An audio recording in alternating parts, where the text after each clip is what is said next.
18 তারিখ রাতে আমি ইস্তাম্বুলে হোটেলে ফিরে ছবি দেখলাম ফেসবুকে ছায়ানটের ভাঙচুরের একটা ছবিতে চোখ আটকায় গেল। ওয়াহিদুল হকের ছবিতে ধারালো কিছুতে আঘাত করিয়া মাটিতে ফেলে দেওয়া হয়েছে।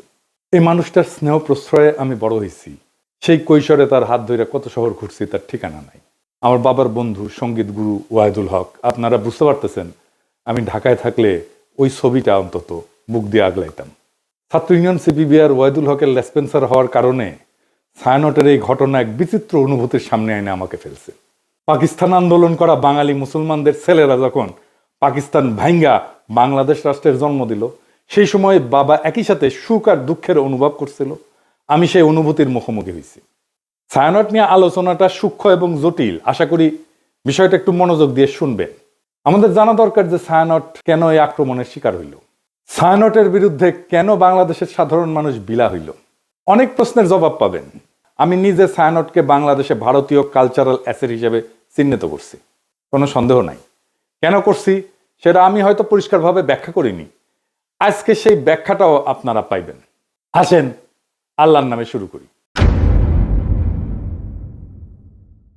ওয়াহিদুল হককে আমি ওয়াহিদ কাকু বলে ডাকতাম। আমার সাথে ওয়াহিদ কাকুর সম্পর্ক ওনার মৃত্যু পর্যন্ত অক্ষুণ্ণ ছিল। টক ঝাল মিষ্টি সেই সম্পর্ককে এখন আমি মিস করি। ওনার মৃত্যুর পরে আমি ফেসবুকে একটা নোট আকারে লেখা লিখছিলাম, ওয়াহিদুল হক তারুণ্যের শুভবোধনের ঋত্বিক। আমি জানি না ওই লেখাটা আমি আর খুঁজে পেলাম না, কারো কাছে যদি থাকে আমার একটু খোঁজ দিয়েন। আমার জীবনে যে বিচিত্র অভিজ্ঞতা হয়েছে, অসংখ্য মানুষের সাথে মিশছি, সেই কারণেই ভাঙ্গু সেকুলারদের কালচারাল আর পলিটিক্যাল স্ফেয়ারের অন্দরবহনের খবর আমি জানি, ক্রিটিক্যালি অ্যানালাইজ করতে পারি। তার কারণ ওই ক্ষুদ্রকাল থেকে আমার এই ওরিয়েন্টেশনের সাথে আমি যুক্ত। এই কারণে আমি জানি ঠিক কোথায় ওদের উইক পয়েন্ট আর কোথায় তাদের শক্তির দিক। তবে আমি যেহেতু গান গাইতে পারতাম না, আমি তো অসুর, মানে সুর নাই আর কি, আমি রবীন্দ্রনাথের লেখা বুঝতে চাইতাম, তার জ্ঞান তাত্ত্বিক উৎস খোঁজার চেষ্টা করতাম। জ্ঞান তত্ত্ব মানে হইতেছে আমি যেটাকে সত্য জ্ঞান বলে মানতেছি সেটা আসতেছে কোন জায়গা থেকে। এই জায়গাগুলোকে বলা হয় জ্ঞান তাত্ত্বিক উৎস বা এপিস্টেমিক সোর্সেস, দর্শনের ভাষা। মানে এই গানটা কি বুঝায়, মানে ধরেন তুই ফেলে এসেছিস কারে মন মন রে আমার, তাই জনম গেল শান্তি পেলি না রে মন মন রে আমার। অথবা ধরেন প্রাণ চায় চক্ষু না চায়, মরি একিতর দুস্তর লজ্জা, সুন্দর এসে ফিরে যায় তবে কার লাগে মিথ্যায় শয্যা। মুখে নাহি নিঃস্বরে ভাস, দহে অন্তরে নির্বাক বহ্নি, ওষ থেকে নিষ্ঠুর হাস, তব মর্মে যে ক্রন্দন তন্নি। মাল্য যে দংশিছে হায়, তবে শয্যা যে কণ্টক শয্যা, মিলন সমুদ্র বেলায় চির বিচ্ছেদ জর্জর মজ্জা। আহা কি মধুর! মনে করিছেন এটা প্রেম প্রীতির গান? জিনা জিনা ভাইজান, এটা অন্য জিনিস। আমার একটা বই আছে রবীন্দ্রনাথ অন্য আলোয়, রবীন্দ্রনাথের অনেক গানের অর্থ ওইখানে ব্যাখ্যা করেছি। একদিন দরকার হইলে যদি টাইম পাই তাহলে একটা এপিসোড করে ব্যাখ্যা করতে পারি গান ধরে ধরে এটা কি বুঝায়।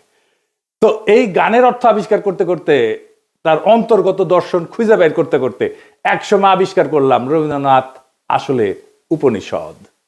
উপনিষদ মানে হিন্দুদের প্রধান ধর্মগ্রন্থ, তার একটা।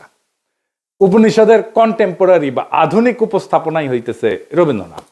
ওয়াহিদ কাকুর সাথে আলাপগুলা করতেই পারতাম না, আমাকে এই উপনিষদ আর রবীন্দ্রনাথ সংক্রান্ত আলাপগুলা করতেই দিতেন না। একদিন আমি বললাম যে কাকু, ওই যে যদি ঝড়েরও মেঘেরও মতো আমি ধাই চঞ্চল অন্তর, তবে দয়া করো হে ঈশ্বর, এই গানটা তো ঋগ্বেদের।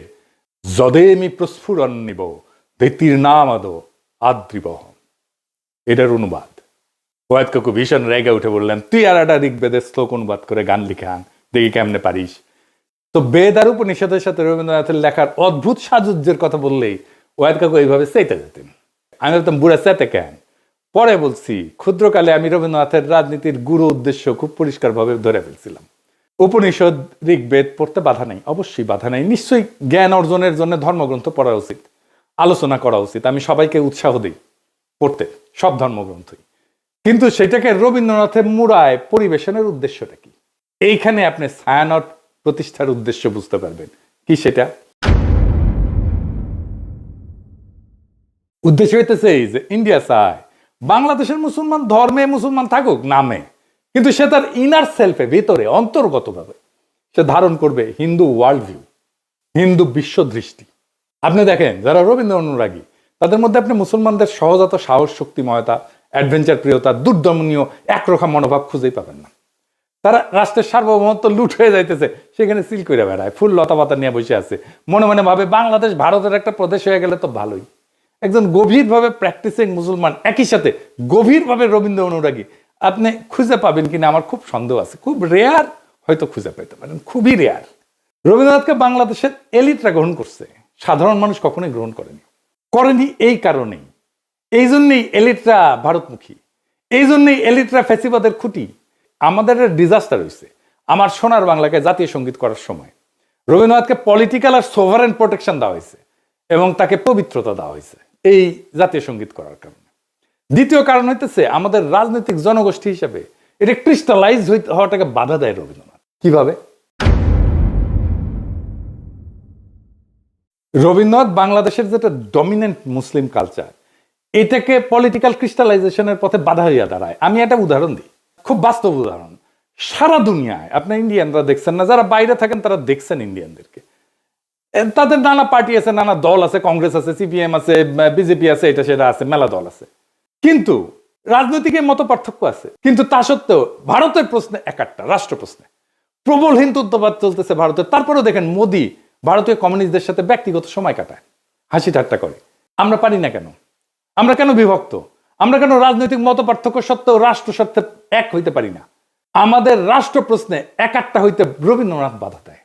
রবীন্দ্রনাথ যে ওয়ার্ল্ড ভিউ, সেখানে মুসলমান থাকতে পারে না, থাকা সম্ভব না, রবীন্দ্রনাথের লেখালেখির মধ্যে নাই।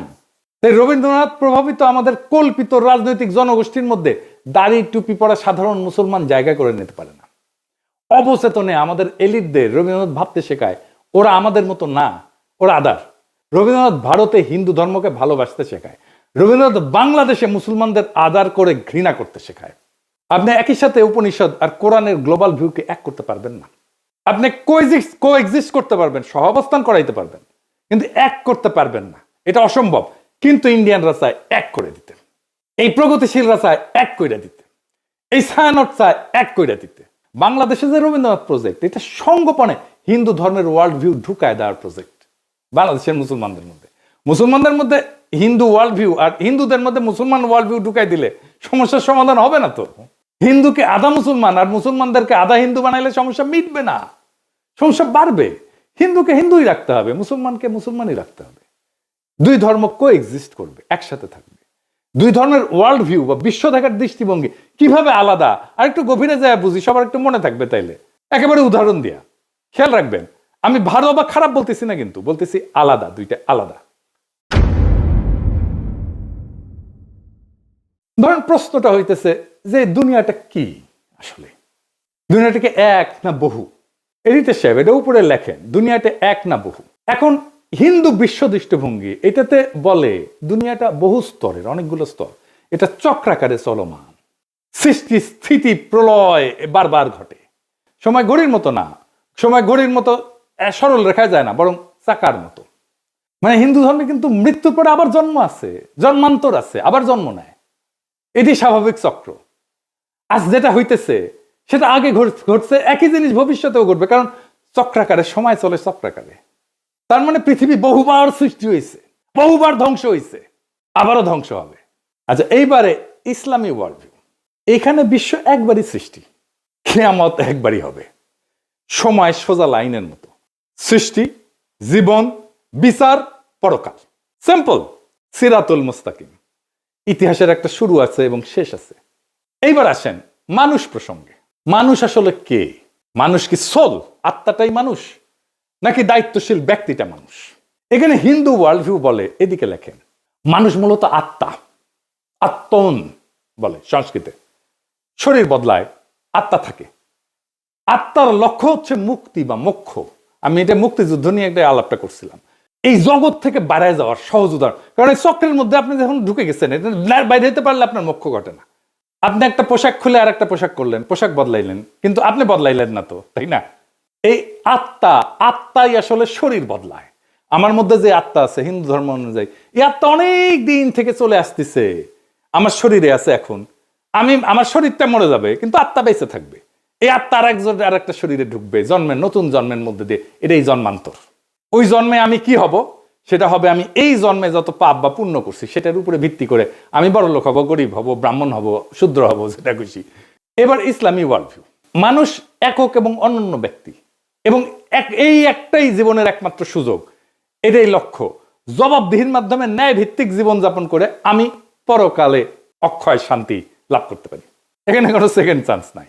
আচ্ছা, ভালো কাজ মন্দ কাজ এটা কিভাবে কাজ করে Hindu world view? Hindu world view এটা কর্মফল, মানে আমি যা কাজ করি সেইটার ফল, এটার ভালো মন্দের ফল স্বয়ংক্রিয়, এটা কেউ বিচারক না। কিন্তু দেখেন সেকুলার এবং বামপন্থীরা ওরা কিন্তু একটা কথা বলে, কার্মা ইজ এ বিচ, এই কথা বলে না, মানে কর্মফল, বুঝছেন? ওরা যে আসলে হিন্দু কালচারটাই নেয়, সেটাই হচ্ছে এই কথা। দেখেন অনেকে এটা বলে, আপনি দেখবেন আওয়ামী লীগ বাম টাম এগুলা যারা আছে প্রগতিশীল, তারা এটা বলে কার্মা ইজ এ বিচ। তার মানে কর্ম আসলে ফলটা দেয়, কর্মই ফলটা দেয়। আমি যেটা করতেছি এটাই ফল দিবে। ফল পেতে এই জন্মে না হলেও পরের জন্মে আমি ফল পাবো। এমন একটা পাপের জন্ম হবে পরের জন্মে, ওইখানে যে আমি আমার এই আজকের কর্মের ফলটা আমি ওইখানে পাবো, এটা কর্মফল। ইসলামী ওয়ার্ল্ড ভিউটা কি? ভালো মন্দের নৈতিক হিসাব আছে এবং বিচারক খোদা তাআলা, আল্লাহ তাআলা। ইচ্ছা, নিয়ত, প্রেক্ষাপট, এখানে সবকিছু বিবেচনায় আছে, ভালো মন্দের বিবেচনায়। 4 নাম্বার, সমাজে আসলে বৈষম্যকে কিভাবে দেখা হয় হিন্দু ওয়ার্ল্ড ভিউ। হিন্দু ধর্মে তো আপনি জানেন যে জাতিভিত্তিক ভাগ আছে আর কি, মানে ব্রাহ্মণ সবার উপরে, শূদ্র সবার নিচে, আমি বলে ব্রাহ্মণ, এটা মাথায় রেখে। তো যাই হোক, এই যে বর্তমান অবস্থা, এইটা পূর্বজন্মের ফল হিসেবে দেখা হয়। আমি যদি এই জন্মে খারাপ কইরা থাকি আর কি, তাহলে এটা আমার পূর্বজন্মের ফল। আমি যদি এই জন্মে ভালো কইরা থাকি, তাহলে আমি পূর্বজন্মে অনেক পুণ্য করছিলাম, সেই জন্য এই জন্মে ভালো করেছি। সো হিন্দু ওয়ার্ল্ড ভিউয়ে মানুষ উঁচু নিচু জাত হয়ে জন্মায়, জন্ম থেকেই সে উঁচু বংশের অথবা নিচু বংশের। এইবার ইসলামী ওয়ার্ল্ড ভিউয়ে কি বলে? মানুষ জন্মগতভাবে সমান, সমান মর্যাদার। এইখানে যে ধনী গরিব বা মানুষের কষ্ট আছে, এটা একটা পরীক্ষা, ইহজগতে পরীক্ষা। এবং ইসলাম ধর্মে অন্যায় দেখলে নীরব থাকাটা পাপ, গুনাহ। 5 নাম্বার, মানুষের আসলে ডেস্টিনি কি, শেষ লক্ষ্য কি? হিন্দু ওয়ার্ল্ড ভিউ কি বলে? মানুষের শেষ লক্ষ্য হচ্ছে এই জগতের বন্ধন ছিন্ন করা। মানে এই যে চক্রাকারে যে চক্রের মধ্যে পড়ে গেছি না, ওই যে বলে না চক্করের মধ্যে পড়ে গেছি, এটাই হচ্ছে হিন্দু ওয়ার্ল্ড ভিউ। চক্করের মধ্যে পড়ে গেছে, এখান থেকে চক্কর সেটা বাইরে হয়ে গেলে এটাই হচ্ছে মুক্তি। এই সংসার মায়া, চূড়ান্ত শান্তি হচ্ছে বিশ্ব থেকে মুক্তি। আমি আর জন্মাবো না এসে আর একবার। আপনি আতুর ঘরের কথা শুনছেন না? আগে ছিল কিন্তু এখন নাই। আতুর ঘরে যখন হিন্দু রমণী সন্তান সম্ভব হয়, তখন একটা ঘরের এক কোনায় একটা জায়গায় আলাদা একটা ঘর বানানো হয়, ওইখানে সন্তান জন্ম দেয়। কেন? কারণ এই জন্মটাই তো পাপ একটা, জন্মই আমার আজন্ম পাপ, একটা কথা আছে দাউদ হায়দারের, এটা বই ছিল না, জন্মটাই আমার আজন্ম পাপ। এটা হিন্দু ওয়ার্ল্ড ভিউ। তাই জন্মটা যেহেতু পাপ এবং জন্মটা যেহেতু অপবিত্র, সেজন্য তাকে দূরে রেখে জন্মটা দিতে হয়, বুঝেছ? আচ্ছা, আর ইসলামী ওয়ার্ল্ড ভিউ কি? জগৎ মায়া না, এই দুনিয়াটা রিয়াল, এই দুনিয়াতে ন্যায় প্রতিষ্ঠা করাটাই কাজ। সমাজ, রাজনীতি, অর্থনীতি সব গুরুত্বপূর্ণ, এই দুনিয়া ইহজগৎ খুব গুরুত্বপূর্ণ। পরকালটাকে এই জীবনে ইহজগতে যা করছি সেইটার আমি ফয়সালা পাবো, বিচার হবে, তারপরে তার সেই অনুযায়ী আমি হয় বেহেশতে যাব অথবা দোজখে পড়ব। এই বিশ্ব একটা নৈতিক পরীক্ষা। মানুষ আল্লাহ তাআলার এক দায়িত্বশীল সৃষ্টি, যাকে পাঠানো হয়েছে দুনিয়াতে তার খলিফা কইরা। এটা একটা স্পিরিচুয়াল জার্নি, এটা কমপ্লিট করার জন্য। কমপ্লিট হয় হাসরের ময়দানে, বিচারের সামনে যায়। কারণ প্রশ্ন হইতে পারে, তাহলে কি হিন্দু মুসলমান একসাথে একটা রাষ্ট্র বা সমাজে থাকতে পারবে না? হিন্দু মুসলমান দুই ধর্মের মানুষ কিভাবে তাদের স্বাতন্ত্র্য বজায় রেখে একসাথে শান্তিতে থাকতে পারবে? সেইটার রাজনৈতিক সমাধান বের করতে হয় তো রাষ্ট্রকে। এর চাইতে বড় কাজ তো ভারতীয় উপমহাদেশে আর নাই। কিন্তু আগে সিদ্ধান্ত নিতে হবে, আমরা শান্তিতে থাকতে চাই। সিদ্ধান্ত নিলে পথ বের হবে, পথ আছে। চালাকি কোনো সমাধান না, সমাধান চালাকি করে বের করা যাবে না। হিন্দুকে আধা মুসলমান বা মুসলমানকে আধা হিন্দু বানায় না, এটা হবে না।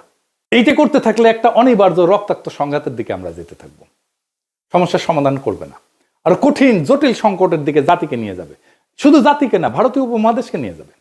কিভাবে সম্ভব? একটা ছোট্ট উদাহরণ দিয়ে বলি। দেখেন, আমরা যে ধর্মই পালন করি না কেন, রাস্তায় ট্রাফিকের লাল লাইট দেখলে তো সব ধর্মের মানুষ দাঁড়াই, তাই না?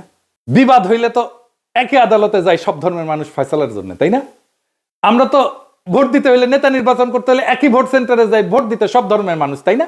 এটাই নাগরিক হিসেবে একসাথে থাকা। নাগরিকত্বই আমাদেরকে একসাথে বাঁধবে। স্পিরিচুয়াল জার্নি না, আমার ওয়ার্ল্ড ভিউ না, আমার নাগরিকত্ব। আমি যেই জায়গায় আমরা নাগরিক হিসেবে আমি শেয়ার করি, সেই জায়গাটা আমাকে বাঁধবে। যাই হোক, আগের আলাপে ফিরে আসি। ছায়ানট নিয়ে বাংলাদেশের মানুষ চূড়ান্ত বিলা হয় 2018 সালে। হ্যাঁ, 2018 সালে যখন বাংলাদেশের মানুষের চোখে স্পষ্ট হয় মোদির সাথে ছায়ানটের সম্পর্ক। কেন ছায়ানটে হামলা হইলে মোদির বিজেপি বাঙালিদের জায়গায় উঠতে বলে? এটার উত্তর কি দেখছেন? ছায়ানটে হামলা, বাঙালিদের জেগে উঠতে বলল মোদির বিজেপি। কেন? কারণটা হইতেছে 2018 সালে ভারত সরকারের পুরস্কার পায় ছায়ানট। স্বয়ং মোদি অভিনন্দন জানায়। শুধু অভিনন্দন না, ছায়ানটের এই ভারত রাষ্ট্রের পুরস্কার, যার জুরি বোর্ডের চিফ ছিল স্বয়ং মোদি, সেই পুরস্কার নেওয়া ছিল একটা গুরুতর নৈতিক এবং রাজনৈতিক ভুল। এটা কোনো ভারত বিরোধী আবেগ না, এটা রাষ্ট্রীয় সহিংসতা, জনগণের স্মৃতি এবং সাংস্কৃতিক প্রতিষ্ঠানের নৈতিক সীমা, এই তিনটার সংঘাত। কিভাবে? রাষ্ট্রীয় পুরস্কার কিন্তু কখনো নিরপেক্ষ না। রাষ্ট্রীয় পুরস্কার মানে এই প্রতিষ্ঠান আমাদের রাষ্ট্রের নৈতিক এবং সাংস্কৃতিক বয়ানের অংশ। এটা কোনো ব্যক্তিগত শিল্পীর সম্মান না, এটা রাষ্ট্রীয় বৈধতার অংশীদারিত্ব। পৃথিবীর বহু মানুষের কাছে মোদি গুজরাটের কসাই নামে পরিচিত। এটা রাজনৈতিক গালি না, এটা একটা নৈতিক অভিযোগের একটা প্রতীকী নাম। বাংলাদেশে মোদি অসম্ভব ঘৃণার পাত্র। বাংলাদেশে মোদি বিরোধিতা কোনো বিমূর্ত বিষয় না, বাস্তব ঘটনা। 2021 সালে মোদির বাংলাদেশে সফরের বিরুদ্ধে ব্যাপক গণপ্রতিরোধ হয়, পুলিশের গুলিতে সংঘর্ষে বহু মানুষ মারা যায়, শহীদ হয়। সাধারণ মানুষ এটা প্রতিরোধ করছে। কেউ এটা অস্বীকার করলে সে ইতিহাস অস্বীকার করতেছে। এখন প্রশ্ন হইতেছে, যে ব্যক্তির আগমনের বিরুদ্ধে বাংলাদেশের মানুষ জীবন দেয়, তার নেতৃত্বাধীন জুরি বোর্ডের মনোনয়নের পুরস্কার নেয় একটা রাষ্ট্রের কাছ থেকে, ছায়ানট এটা কিভাবে সংস্কৃতি বলে চালায়? আর সেই রাষ্ট্রের কাছ থেকে, যেই রাষ্ট্রের বর্তমান সরকার মুসলিম নিধন, নাগরিক বঞ্চনাকে স্বাভাবিক করে তুলছে, কাশ্মীর থেকে দিল্লি সব জায়গায় এটা প্রমাণ আছে। এই দুই অবস্থান। এখন ছায়ানট তো বলতে পারেন আমরা রাজনীতি করি না, এ দাবি আর টেকে না। এই যুক্তিটা সবচেয়ে বড় ভণ্ডামি। কারণ রাষ্ট্রীয় পুরস্কার গ্রহণ করে একটা রাজনৈতিক কাজ। রাজনৈতিক ক্ষমতার কাছ থেকে সম্মান নিলে আপনি রাজনীতির ভেতরে ঢুকে পড়েন। রাজনীতি করি না বলার তখন সুযোগ থাকে না। রাজনীতি করি না বলার সুযোগ একদম শেষ হয়ে যায়। রাজনীতি না করলে ওই পুরস্কারটা প্রত্যাখ্যান করতে হয়, গ্রহণ করলে রাজনীতির দায় নিতে হয়। তো মোদি কেন ছায়ানটকে বন্ধু মনে করে বুঝতে পারতেছেন তো? এটা তো কোনো কাকতাল না। এই প্রশ্নটা সবচেয়ে ভয়ঙ্কর। মোদি ছায়ানটকে বন্ধু মনে করে কারণ ছায়ানট ভারতীয় সাংস্কৃতিক হেজিমনিকে বাংলাদেশে ফেরি করে। তারা সফট হিন্দুত্ববাদকে রবীন্দ্রনাথের মোড়কে উপস্থাপন করে বাংলাদেশে ফেরি করে। ছায়ানট তার একটা নিরাপদ সাংস্কৃতিক প্ল্যাটফর্ম হয়ে উঠছে, যাকে ভারত রাষ্ট্র তার মতাদর্শিক সফট পাওয়ার হিসাবে ব্যবহার করতে পারে, স্বীকৃতি দেয়। এইটাই তো বাংলাদেশের মানুষ দেখছে। তো ছায়ানট কি করতে পারত? পুরস্কার প্রত্যাখ্যান করতে পারত। ইতিহাসে অসংখ্য উদাহরণ আছে যেখানে পুরস্কার গ্রহণ না করাই নৈতিক অবস্থান হয়ে ওঠে, প্রত্যাখ্যানই প্রতিষ্ঠানকে সম্মানিত করে। ছায়ানট যদি বলতো বাংলাদেশের জনগণের স্মৃতি এবং রক্তের ইতিহাসের কারণে আমরা এই রাষ্ট্রীয় পুরস্কার গ্রহণ করতেছি না, সেটাই হয়তো সবচেয়ে শক্তিশালী সাংস্কৃতিক বক্তব্য, সবচেয়ে বড় নৈতিক শিক্ষা, সবচেয়ে বড় আন্তর্জাতিকভাবে সম্মানজনক অবস্থান এবং দেশের মানুষের ভালোবাসা পাওয়ার রাস্তা। আপনি বাংলাদেশে কাজ করেন, মোদি কেন আপনাদের বাহবা দেয়? কেন দেয়? এই প্রশ্নের জবাব দিতে হবে না? বাংলাদেশের মানুষের সাথে আপনার কন্ট্রাক্টটা কি? সোশ্যাল কন্ট্রাক্ট কি? আপনি সমাজের রাষ্ট্রে কি অবদান রাখছেন? একটা প্রতিষ্ঠান করছেন। বাংলাদেশের সাথে আপনার কন্ট্রাক্টটা কি? বাঙ্গু সুশীলদের সফট হিন্দুত্ববাদের দীক্ষা দিচ্ছেন, আর যে রাষ্ট্রেরা মানুষের মৃত্যুর স্মৃতিতে বাংলাদেশে ঘৃণার প্রতীক, তার হাত থেকে সম্মান নিচ্ছেন। লজ্জা লাগে না? সমাজ তো হঠাৎ করে পাগল হয়ে যায়নি, মানুষ হঠাৎ করে সংস্কৃতি বিরোধী হয়ে ওঠেনি। এটা জমে থাকা একটা দীর্ঘ বিচ্ছেদের বহিঃপ্রকাশ। বাংলাদেশের মানুষ এমন ছায়ানট চায় যে তার দুঃখে কাঁদে, তার স্বপ্নে সহযাত্রী হয়, তার কল্পনার ভাষা হয়ে ওঠে। বাংলাদেশের মানুষ এমন ছায়ানট চায় যে মোদির অখণ্ড ভারতের কল্পনাকে রবীন্দ্রনাথের সুরে ঢেকে দেয় না, বরং সুরে ফেলে দেয়। যদি ছায়ানট নিজেকে সেইভাবে পুনর্গঠন করতে পারে, জনগণের স্মৃতি, ক্ষত আর আকাঙ্ক্ষার পাশে দাঁড়াইতে পারে, তাইলে ছায়ানট আবার উঠে দাঁড়াবে। আর যদি তা না পারে, যতই মানববন্ধন করেন, গান আর প্রতিবাদ করেন, ইতিহাস তাকে ভাঙবে না, মানুষই তাকে ছেড়ে যাবে। আপনি ছাত্রই পাবেন না, কেউ আর গান শিখতে আসবে না, কেউ আর সেখানে নিজের স্বপ্ন খুঁজবে না, কেউ নিজের কল্পনার সাথে ছায়ানটকে জুড়বে না। আপনার কালচারাল লেজিটিমেসি কোলাপস করতেছে। কারণ সংস্কৃতি টিকে থাকে মানুষের ভালোবাসায়, মানুষের মধ্যে, গণমানুষের মধ্যে, রাষ্ট্রের বাহবায় না। আপনারা তো জনগণকে হারায় ফেলছেন, ভারতকে পাইছেন, জনগণকে হারায় ফেলছেন। যে সংস্কৃতি জনগণকে হারায়, সে শেষ পর্যন্ত কালের অন্ধকারে হারায় যায়। এটাই ইতিহাসের সত্য। এই সত্যই শিখাইছে আমাদের জুলাই বিপ্লব। ইনকিলাব জিন্দাবাদ।